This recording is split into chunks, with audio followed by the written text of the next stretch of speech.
भविष्य में हमारे डिजिटल उत्पादों और सेवाओं के साथ क्या होने वाला है और हमारे उत्पादों के लिए जो मूल्य निर्धारण होगा उसके बारे में।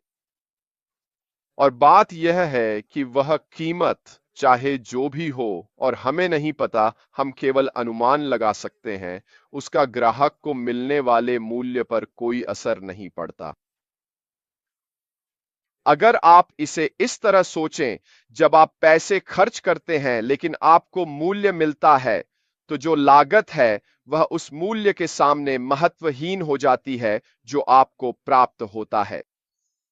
लेकिन यह दूसरी दिशा में भी जा सकता है। आप किसी ऐसी चीज पर बहुत सारा पैसा खर्च कर सकते हैं जो उस मूल्य के लायक नहीं थी, जो सच में इसके लायक नहीं थी।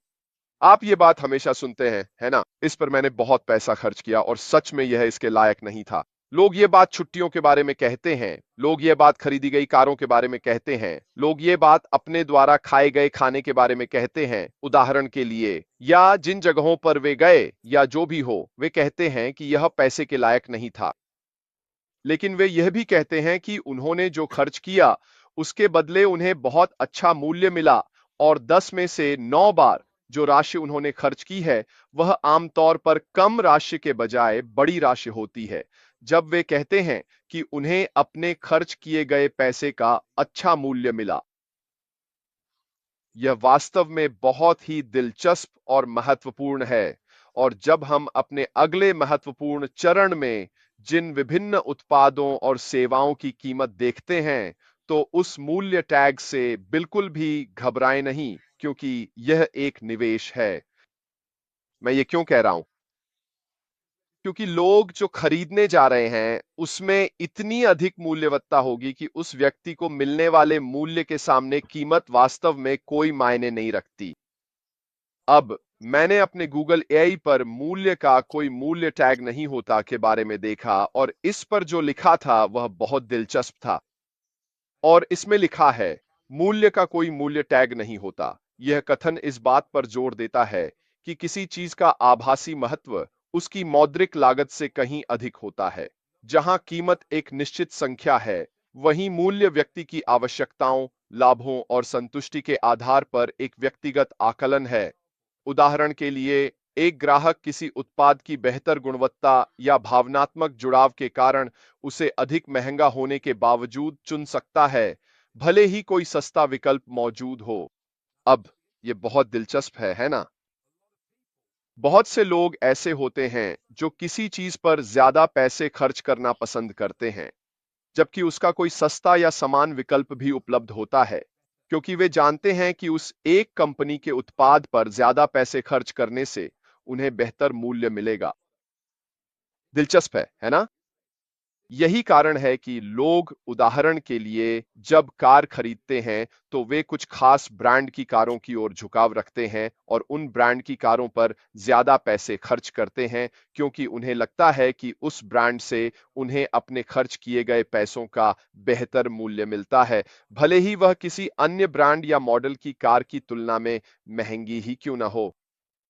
स्पष्ट है कि बहुत सी कारों की एक मानी हुई ऊह प्रचुरता है, लेकिन आमतौर पर लोग उन कारों की ओर झुकते हैं जो उन्हें उनके पैसों के बदले में ज्यादा देती हैं, यानी बेहतर मूल्य और उसके साथ मिलने वाली अधिक सुविधाएं। ठीक वैसे ही जैसे लोग अलग-अलग सुपरमार्केट्स में खरीदारी करते हैं, लोग तरह-तरह के सुपरमार्केट्स में खरीदारी करते हैं। क्यों? क्योंकि उनके व्यक्तिगत अनुभव के अनुसार उन्हें लगता है कि उन दुकानों में खरीदारी करके वे अपने पैसों का बेहतर मूल्य प्राप्त कर रहे हैं। कुछ लोग, उदाहरण के लिए यहां यूके में, मार्क्स एंड स्पेंसर में खरीदारी करना पसंद करते हैं। यह उच्च श्रेणी का है, लेकिन जो चीज आप खरीद रहे हैं उसकी गुणवत्ता असाधारण रूप से अच्छी है, और इसलिए वास्तव में आप अपने पैसों का अधिक मूल्य प्राप्त कर रहे हैं, क्योंकि आपको बेहतर गुणवत्ता मिल रही है। ये सारी बातें जो मैं आपके सामने रख रहा हूं, वे इस बात का हिस्सा हैं कि हम किसी मूल्य टैग को कैसे देखते हैं, और यही कारण है कि मुझे लगता है कि लोगों और हमारे पास जो मूल्य है, उसकी समझ होना आगे बढ़ने में बहुत मदद करेगा। मूल्य टैग के लिए सबसे महत्वपूर्ण समीकरण यह है कि वे जो मूल्य प्राप्त करते हैं उसके सामने कीमत का कोई महत्व नहीं है। तो आप ये कैसे करते हैं? सीधी और सरल बात यह है कि आप बाजार में ऐसी चीज लाते हैं जो बाकी सब चीजों से कहीं बेहतर हो और उसकी कीमत भी अधिकांश लोगों के लिए स्वीकार्य हो। अगर आप ऐसा करते हैं तो लोग आपके उत्पाद खरीदने आपके पास आएंगे क्योंकि आप उन्हें जो मूल्य दे रहे हैं वह खास है।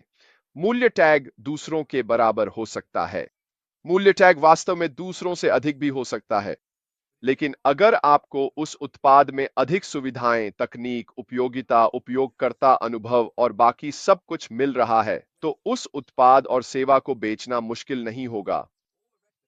साथ ही गूगल ने यह भी कहा कि मूल्य की अवधारणा को कैसे तोड़ा जाए, इसका कोई मूल्य टैग नहीं होता। यह कहता है कि मूल्य यानी वह धनराशि जो खरीदार किसी उत्पाद या सेवा के लिए चुकाता है, जरूरी नहीं कि उस व्यक्ति को खरीदने या न खरीदने के लिए प्रभावित करे। मूल्य और वह महसूस की गई लाभ, संतुष्टि और महत्व जो खरीदार को उत्पाद या सेवा से मिलता है, वह मूल्य टैग से अधिक महत्वपूर्ण है। इसलिए मूल्य पर बेचना एक ऐसी बिक्री पद्धति है जिसमें उत्पाद या सेवा के लाभ और विशेषताओं को मूल्य टैग की तुलना में अधिक उजागर किया जाता है। मूल्य पर ही जोर देने के बजाय हमें सभी को इस बात पर ध्यान केंद्रित करना चाहिए कि वह उत्पाद ग्राहक को क्या मूल्य देने वाला है। ये एक बहुत बहुत बड़ी सीख है। तो जब हम शुरुआत करते हैं, ठीक है, एक चीज जो मैं नहीं बताने वाला, न ही प्रचारित करने वाला, न ही यह मेरी मार्केटिंग या किसी भी चीज का हिस्सा नहीं होगी, वह है उत्पाद की कीमत। कीमत वही होगी जो तय की गई है। लोग उत्पाद को उसकी कीमत के कारण नहीं खरीदने वाले हैं। अगर आपको याद हो तो हमने इस बारे में बात की थी। मैं यहां जॉन बोरियालिस को देख रहा हूं। जॉन, क्या आप कभी फुर्सत में मेरे लिए एक काम कर सकते हैं? क्या आप मुझे मैसेंजर पर अपना ईमेल पता भेज सकते हैं? ठीक है, धन्यवाद। अगर आपको याद हो, कुछ समय पहले जब फाउंडिंग पोजीशन अभी भी ओपन थी ऑन पैसिव के साथ, और हमारे सीईओ कह रहे थे कि एक चीज जो उन्हें लगता है कि उन्हें नहीं करनी चाहिए थी, वह थी इसकी कीमत $97 रखना, क्योंकि उन्हें हमेशा लगता था कि यह उस मूल्य के लिए बहुत सस्ती थी जो हमें मिल रही थी। और इसमें प्राइसिंग के साथ बहुत कुछ ऐसा होता है कि कभी-कभी आप जो मूल्य दे रहे हैं, उसके मुकाबले आप बहुत सस्ते हो सकते हैं, और लोग वास्तव में आपकी बातों पर विश्वास नहीं करते क्योंकि दोनों चीजें मेल नहीं खाती। इसीलिए हमें हमेशा उस मूल्य पर ध्यान केंद्रित करना चाहिए जिसे हम हासिल करने की कोशिश कर रहे हैं, न कि उस कीमत पर जो खरीदने या उसका हिस्सा बनने के लिए चुकानी पड़ती है। तो यहां कुछ उदाहरण दिए गए हैं। लग्जरी सामान। महंगे लग्जरी आइटम्स अक्सर खरीदारों के लिए अपनी कीमत बनाए रखते हैं, चाहे वैसे ही सामान कम कीमत पर उपलब्ध हो, क्योंकि उनमें प्रतिष्ठा, उत्कृष्ट कारीगरी या भावनात्मक जुड़ाव होता है। लोग ऐसे सामान खरीदना पसंद करते हैं जिनकी कीमत ज्यादा हो, लेकिन उनमें सही कारीगरी, नाम और प्रतिष्ठा हो, बजाय उन अन्य विकल्पों के। क्यों? क्योंकि वे उस सामान के लिए जो मूल्य प्राप्त कर रहे हैं उसी वजह से। अनूठे अनुभव जैसे यात्रा करना या किसी कॉन्सर्ट में जाना उनकी यादों और व्यक्तिगत विकास के लिए मूल्यवान हो सकते हैं, भले ही उनकी मौद्रिक लागत अधिक हो। यही मेरे साथ भी हुआ। मैंने ग्लास्टनबरी जाने के लिए बहुत पैसे खर्च किए, लेकिन जो मूल्य मुझे वहां से मिला वह उस कीमत से कहीं ज्यादा था जो मैंने चुकाई थी।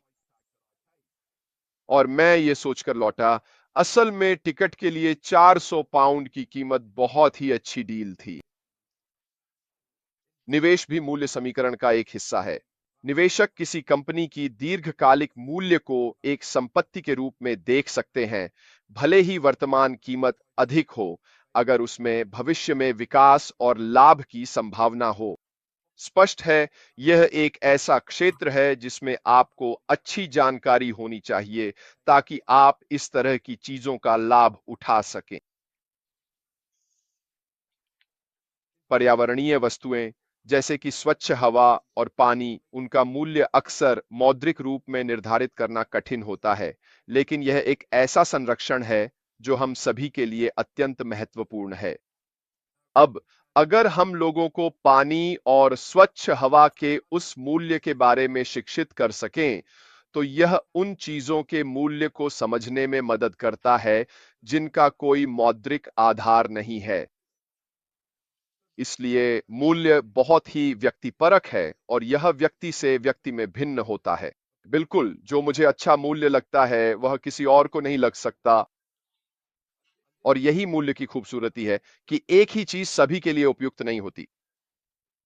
मूल्य का केवल एक पहलू है कीमत, और गुणवत्ता, विश्वसनीयता, भावनात्मक लगाव और व्यक्तिगत आवश्यकताओं जैसे अन्य कारक भी यह निर्धारित करने में महत्वपूर्ण भूमिका निभाते हैं कि मूल्य क्या है।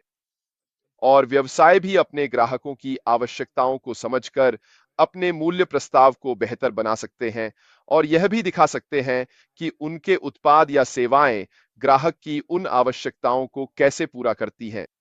यह निश्चित रूप से एक ऐसा क्षेत्र है जिस पर मुझे लगता है कि हमारा व्यवसाय ध्यान केंद्रित करेगा।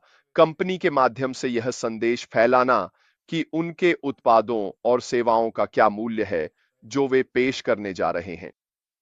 यही मेरी प्राथमिकता होगी आगे बढ़ते हुए। जब मैं अपने व्यवसाय का विपणन आम जनता के बीच करूंगा, तो निश्चित रूप से मैं इसी चीज का उपयोग करूंगा। उत्पाद का मूल्य, वह ग्राहक के लिए क्या कर सकता है और वह कौन कौन सी चीजें लेकर आ रहा है। खैर दोस्तों, आज के लिए मेरी तरफ से बस इतना ही।